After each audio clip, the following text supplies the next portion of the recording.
శ్రీ గణేశాయ నమః. శ్రీ గురుభ్యో నమః. శ్రీ సరస్వత్యై నమః. శ్రీ సీతారామాభ్యాం నమః. ఆదికవి వాల్మీకి మహర్షి విరచితమైన శ్రీమద్ రామాయణం నుంచి ఆ తర్వాత ఎంతోమంది మహానుభావులు రచించిన రామాయణాలు. ఈ యుగంలో అయితే మొల్లమ్మ రఘునాథ రామాయణం, రంగనాథ రామాయణం, ఆశ్చర్య రామాయణం, అద్భుత రామాయణం, ఇలా ఎన్నో రామాయణాలు.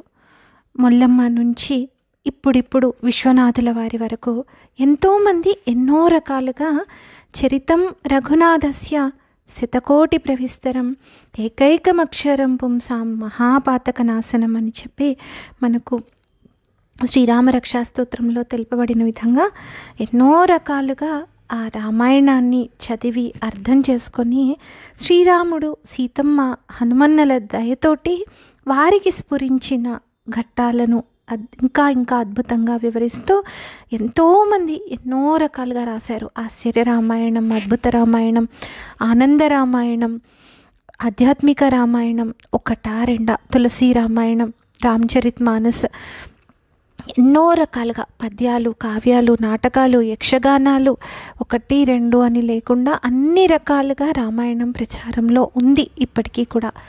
యావత్ స్థాస్యంతి గిరయః సరితశ్చ మహీతలే తావద్ రామాయణ గాథ లోకేషు ప్రచరిష్యతి అని చెప్పబడిన విధంగా నదులు, గిరులు ఉన్నంతకాలం రామాయణ కథ ఏదో ఒక రూపంలో ప్రచారంలో ఉంటూనే ఉంటుంది. అయితే ఈ తరానికి రామాయణాన్ని తప్పులు లేకుండా చక్కగా అందించిన మహానుభావుల్లో గీతా ప్రెస్ గోరఖ్పూర్ వారిని తప్పనిసరిగా మనం స్మరించుకొని తీరాలి. ఎందుకు అంటే 5 రూపాయలకి ఒక టీ కూడా రాని ఈ రోజుల్లో చిన్ని సైజులో భగవద్గీత, పాకెట్ భగవద్గీత దగ్గర నుంచి విష్ణు సహస్రనామాల దగ్గర నుంచి ఎన్నో అద్భుతమైన విషయాలను చిన్ని చిన్ని పుస్తకాల దగ్గర నుంచి చాలా చాలా చాలా అద్భుతమైన విషయాలతో కూడిన రామాయణ, భారత, భాగవతాలను, వివిధ ఉపనిషత్తులను, అలాగే చిన్నపిల్లల కోసం రకరకాల కలర్ఫుల్ బుక్స్ దగ్గర నుంచి పాకెట్ సైజ్ డైరీస్ దగ్గర నుంచి పెద్దవాటి వరకు ఇది అది అని లేకుండా ఏది కావాలంటే అది దొరికేట్టుగా, అది కూడా పేపర్ క్వాలిటీలో రాజీ పడకుండా, ప్రింటింగ్లో రాజీ పడకుండా, ఎక్కడ తప్పులు లేకుండా నిజంగా ఎంతమంది దీనికోసం పనిచేశారో, ఇప్పుడు చేస్తున్నారో ఇక ముందు చేస్తారో తెలియదు, కానీ వారి కృషికి ఎన్నిసార్లు ఎన్ని రకాలుగా దండం పెట్టినా తక్కువే అనిపిస్తుంది. అయితే ఈ మధ్య కాలంలో సంస్కృత భారతి ఆంధ్రప్రదేశ్ వారి ద్వారా రామాయణం ఒలింపియాడ్ ఒకటి అనౌన్స్ చేయబడింది.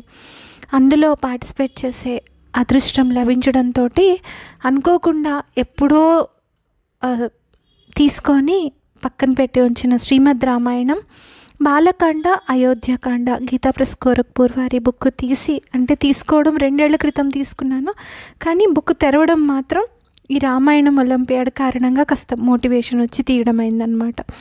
ఒక్కొక్క శ్లోకం కూడా చూడాలి, వాళ్ళు ఇచ్చిన మెటీరియల్ మాత్రమే కాకుండా చక్కగా రిఫర్ చేసి తెలుసుకొని ఒలింపియాడ్ పార్టిసిపేట్ చేయండి అంటే ఎంతైతే అంత చేద్దాము అని చెప్పి తీస్తే చాలా ఆశ్చర్యం కలిగించే విషయాలు నాకు ఒక్కొక్కటి కనిపిస్తూ వచ్చాయి. అంటే ప్రతి ఒక్క శ్లోకానికి శ్లోకం పక్కన అర్థం, శ్లోకం పక్కన అర్థం అలా ఇస్తూ వచ్చారు. ఇందులో ఇంత అద్భుతంగా ఇచ్చారు కాబట్టి కనీసము ఇన్ని శ్లోకాలు ఇంత వివరణ చదవలేకపోయినా ప్రారంభంలో శ్రీమద్ రామాయణ మహిమ బ్రహ్మలీన శ్రీ జయదయాల్ గోవింద్కా గారిది ఒక ఆర్టికల్, ఆ తర్వాత ఈ గ్రంథంలో ఉన్న మొట్టమొదటి బాలకాండ, అయోధ్యకాండ ఈ రెండిటి కథ కూడా చాలా టూకీగా ప్రస్తావించారు. ఒక 15 పేజీల్లో అలాగా మొత్తం కథని కూడా ప్రస్తావించేశారు. అలాగే 2వ భాగంలో మనకు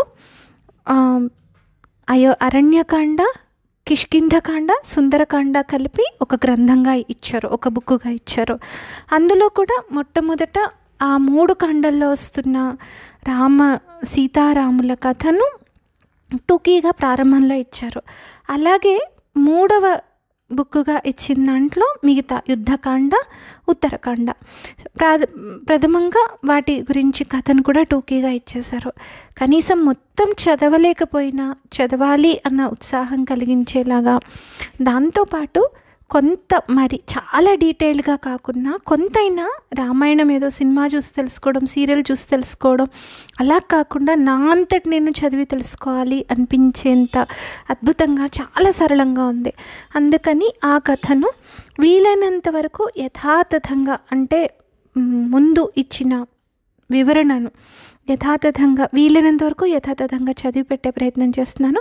ఎక్కడన్నా మరీ గ్రాంధికంగా ఉంది అనిపించినప్పుడు మాత్రం 1-2 పదాలు మారుస్తాను, లేకపోతే లేదు. వీలైనంత వరకు యాజ్ ఇట్ ఈస్ చదివి పెట్టే ప్రయత్నం చేస్తాను.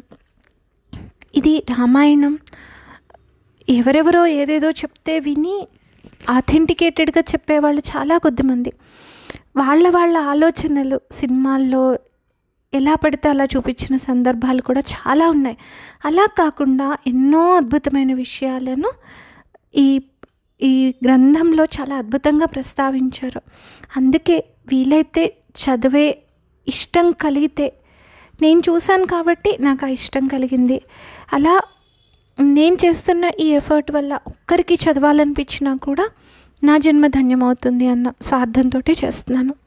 ముందుగా రామాయణం మొదటి కాండ బాలకాండ, ఆ తర్వాత అయోధ్యకాండలను వివరించిన పుస్తకంలో బ్రహ్మలీన శ్రీ జయదయాళ్ గోయన్కా గారి శ్రీమద్ రామాయణ మహిమ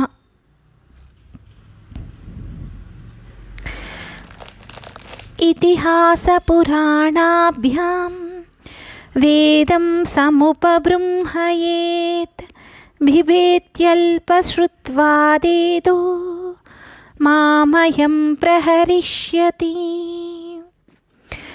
వేద విజ్ఞానముల రహస్యాల అవగాహనకు ఇతిహాస పురాణాలను అధ్యయనం చేయటం చాలా ఆవశ్యకం. ఇతిహాస పురాణాలని లోతుగా అధ్యయనం చేయని అల్పజ్ఞుడు వేదాల గురించి, వేద రహస్యాల గురించి ప్రస్తావించడానికి పూనుకున్నప్పుడు వారిని చూసి వేదములకు విపరీతార్థములు కల్పించి చెప్తూ యథార్థాన్ని భ్రష్టు పట్టిస్తున్నాడు అని వేదాలు భీతిల్లుతాయి. వాస్తవంగా వేదాలను అధ్యయనం చేయడానికి కొంతమంది మాత్రమే అర్హులు. వేద భాష మిక్కిలి ప్రాచీనమైనది. వేదార్థాలు చాలా గంభీరంగా ఊహకు అందకుండా ఉంటాయి. అందువల్ల వేదాలను అందరూ సులభంగా అర్థం చేసుకోలేరు.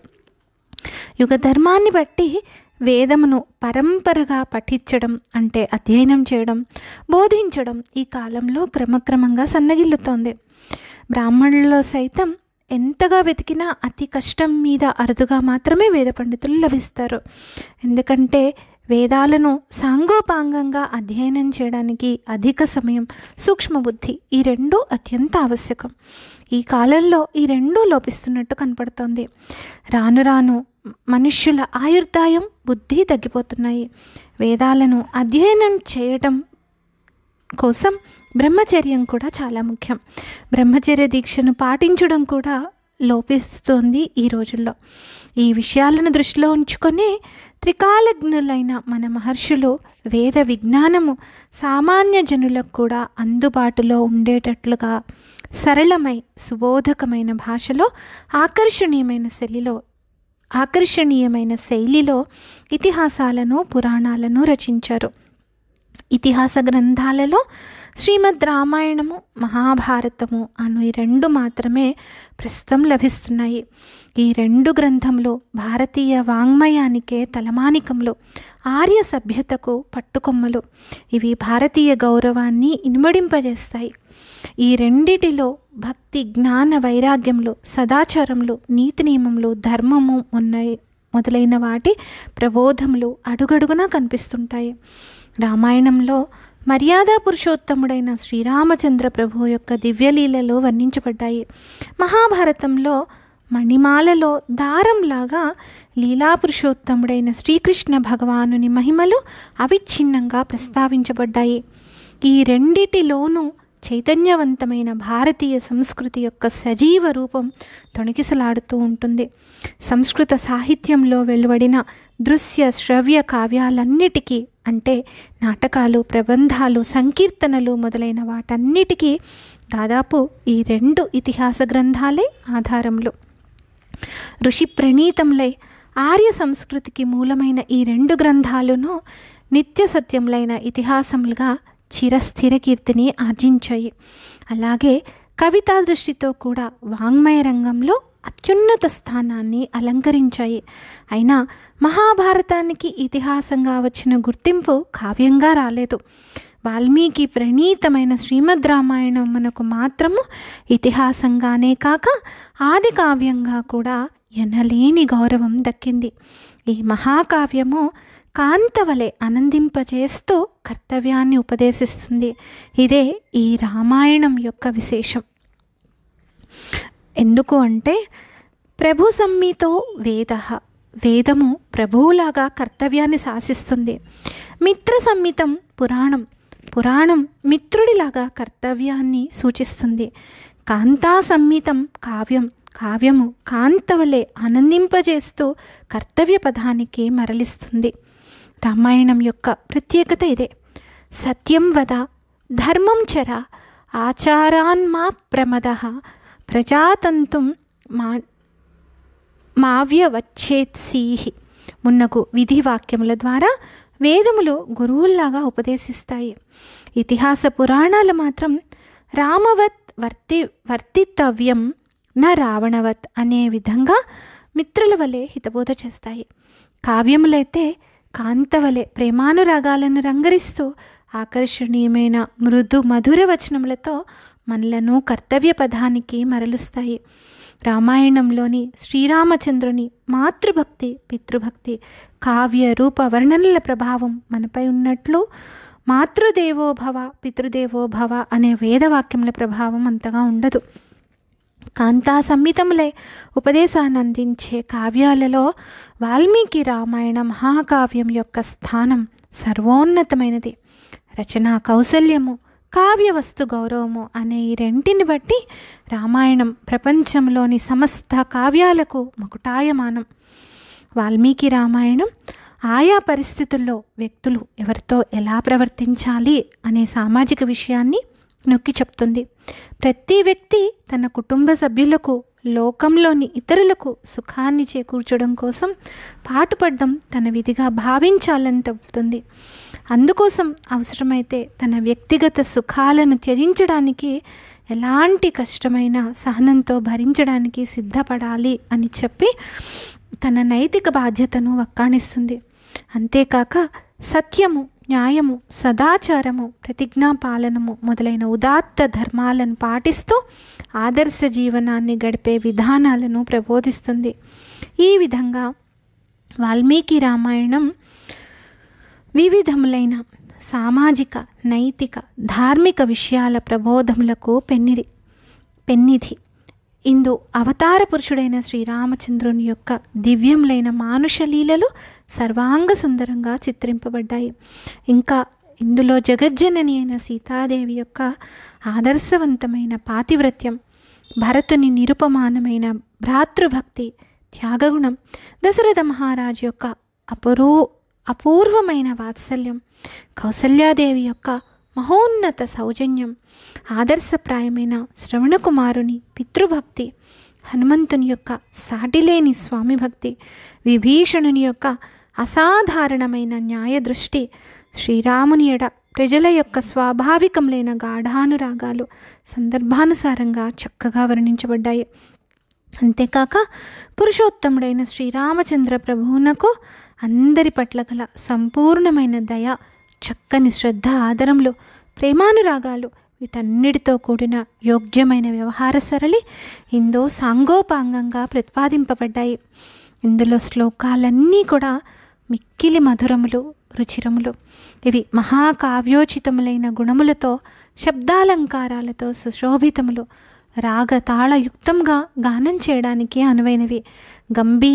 గంభీరార్థయుక్తములు సమయోచితంగా ఇందు శృంగార, వీర, కరుణ, అద్భుతాది నవరసములు పరిపుష్టములయ్యాయి. రసములన్నిటికీ ఇది కుదురే అయినను కరుణరసము మాత్రము దీనికి ప్రాణము.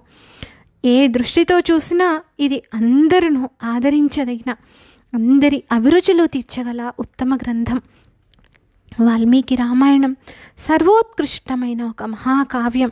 అంతేకాక ఇది శ్రీరామచంద్ర ప్రభు యొక్క అవతార లీలా విశేషాలను తెలిపే చక్కని ఇతిహాసం అనే విషయం విస్మరింపరాంది. స్వయంభూ అయిన బ్రహ్మదేవుడే వాల్మీకి మునికి సాక్షాత్కరించి రామాయణం రచించుటకు ఆ మునిని ప్రోత్సహించారు. మరియు ఇతడు శ్రీరాముని వృత్తాంతమునకు సంబంధించిన విశేషాలన్నీ నీకు సహజంగానే కరతలామలకములవుతాయి అని ఆ మహర్షికి వరాన్ని ప్రసాదించారు. ఆ వర ప్రభావంన కథా విషయాలన్నీ ఆ మునీశ్వరుడి మనసుకు స్పష్టంగా గోచరించాయి. కావ్య నాయకుడైన శ్రీరామచంద్రుని అవతార కాలంలోనే వాటిని ఆ మహర్షి శ్లోకబద్ధమనర్చారు. అంతేకాదు శ్రీరామచంద్రుని కుమారులైన లవకుశుల చేత వాటిని కంఠస్థం చేయించారు. వారి చేతనే రాబో సంఘటనలతో సహా ఆ వృత్తాంతాన్ని సంపూర్ణంగా శ్రీరాముని సమక్షంలోనే నిండు సభలో వినిపింపజేసను. ఈ విధంగా ఈ ఇతిహాస గాథకు శ్రీరాముని ఆమోదం లభించినట్లయింది. దీని ప్రామాణిక విషయంన ఇంతకంటే చెప్పవలసింది ఏముంది? శ్రీరాముని ఆమోద ముద్రకు నోచుకున్న ఈ మహాకావ్యం నందు అసత్యములు కానీ, దోషములు కానీ, అతిశయోక్తులు కానీ ఉండునని ఊహించడం ఏమాత్రమో వీలు కాదు. ఇది సకల జనులకు ఆదరణీయము, మిగుల ప్రయోజనకరము ఈ రామాయణ మహాకావ్యము. ఈ రామగాథను ప్రచారం చేయడం వల్ల అనంతమైన లోక కళ్యాణం సిద్ధిస్తుంది. ప్రపంచంలోని అన్ని జాతుల వారు, అన్ని వర్గాల వారు, మానవులంతా కూడా దీన్ని పఠించడానికి, వినడానికి అర్హులే. ప్రతి వ్యక్తి దీన్ని శ్రద్ధగా పఠించి అవగాహన చేసుకొని ఇందలి ఉత్తమోత్తమమైన ఉపదేశాలను యథాశక్తి ఆచరించో అతని జీవితం ఆదర్శప్రాయమై సఫలమగును. ఇది గీతా ప్రెస్ గోరఖ్పూర్ వారి ప్రచురణైన శ్రీమద్ రామాయణం మొదటి భాగం, శ్రీ మహాకవి శ్రీ వాల్మీకి మహర్షి విరచిత శ్రీమద్ రామాయణం మొదటి భాగం, బాలకాండం, అయోధ్యకాండం. శ్లోకములు, తాత్పర్యములు 1557 సంఖ్య. ఇందులో మహానుభావులు బ్రహ్మలీన శ్రీ జయ దయాల్ గోయంద్కా గారి శ్రీమద్ రామాయణ మహిమ యథాతథంగా. తర్వాతి భాగం నుంచి ప్రస్తావన శ్రీరామావతార పరమార్థంతో మరలా కలుసుకుందాం. ధన్యాస్మి.